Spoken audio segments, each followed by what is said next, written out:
Kyrie Irving has been traded to the Dallas Mavericks. Hey guys, Mano here, and before I jump into this video, I just want to ask you guys to give me the HBO special, and that is the Help a Brother Out. You can do that by hitting the subscribe button and leaving a like underneath this video. I'm not one for long intros, so let's jump back into this massive news. Things were going pretty well for the Brooklyn Nets the last couple of weeks. Even with Kevin Durant out for 12 games, they've still managed to garner a record of 32-20. And so the Nets were actually a pretty solid team when they weren't having off-court shenanigans and off-court distractions. But of course, that is a rarity when you have a player like Kyrie Irving on your team. And so with the trade deadline creeping up here, Kyrie Irving shocked everybody and requested a trade from the Brooklyn Nets. Now, this shocked everyone for a number of reasons. Number one, because Kyrie Irving in the past stated that he would never leave Kevin Durant to go anywhere.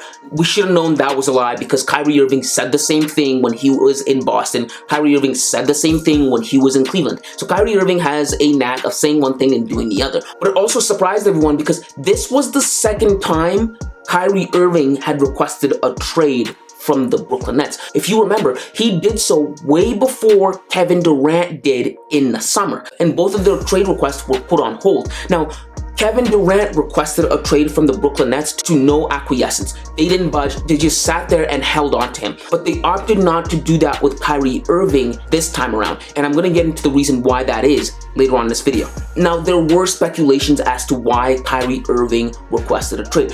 Like I said, the Brooklyn Nets actually were a pretty solid team. They were looking like they were going to be another contender in the Eastern Conference. They could actually compete with teams like the Milwaukee Bucks, the Boston Celtics, you name them, right? So why would Kyrie Irving want out of a situation like that? Well, one report I read stated that it was because of contract negotiations turning sour and falling through.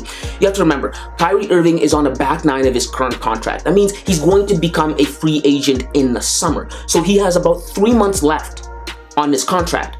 And so his camp and the Brooklyn Nets got together and they were negotiating and trying to hammer out some sort of deal. But as you know, for the tenure that Kyrie Irving has spent with the Brooklyn Nets, he's caused a lot, and I mean a lot of headaches for them during his tenure. And so I guess because of his past behaviors, the Brooklyn Nets weren't negotiating with him with good faith. It was reported by Chris Haynes of Bleacher Report that the Brooklyn Nets offered Kyrie Irving a contract that had a championship clause in it. And this championship clause obviously insulted Kyrie Irving because as soon as he got that offer, all talk stopped. He immediately requested a trade and he refused to play another game for the Brooklyn Nets. It was reported that Kyrie Irving wasn't even willing to take a max offer from the Brooklyn Nets if they had offered one.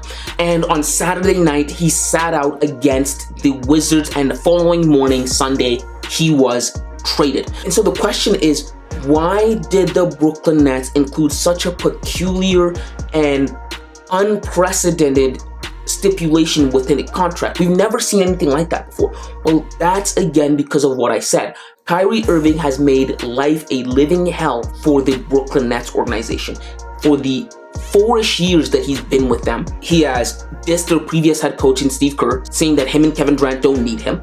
He has missed a lot of games due to problems such as taking the jab, although in his defense, I will say he was vindicated for that. But he also missed the bubble, but he also would take games off without telling the team where he was going, and he also missed half the season due to not getting the jab last season. Kyrie Irving and the Brooklyn Nets have had some bad blood. In fact, just a few months ago, him and the owner Joe Tsai were butting head when Joe Tsai came out and condemned Kyrie Irving for what others had perceived as anti-Semitic. He condemned Kyrie on Twitter. Kyrie was fined. So there's been a lot of bad blood there. So when it came time to sit at the table and negotiate and try and hammer out a deal, they weren't looking to give him a favorable deal. They weren't looking to do him any favors. So they tried to give him a bad deal. Now, I understand why the Brooklyn Nets gave him this deal. If you are the Brooklyn Nets and you're paying Kyrie millions and millions of dollars to play basketball, you want his focus on basketball and you want him to be playing basketball at the highest level for you, right? And Kyrie, his past behavior, he hasn't done that.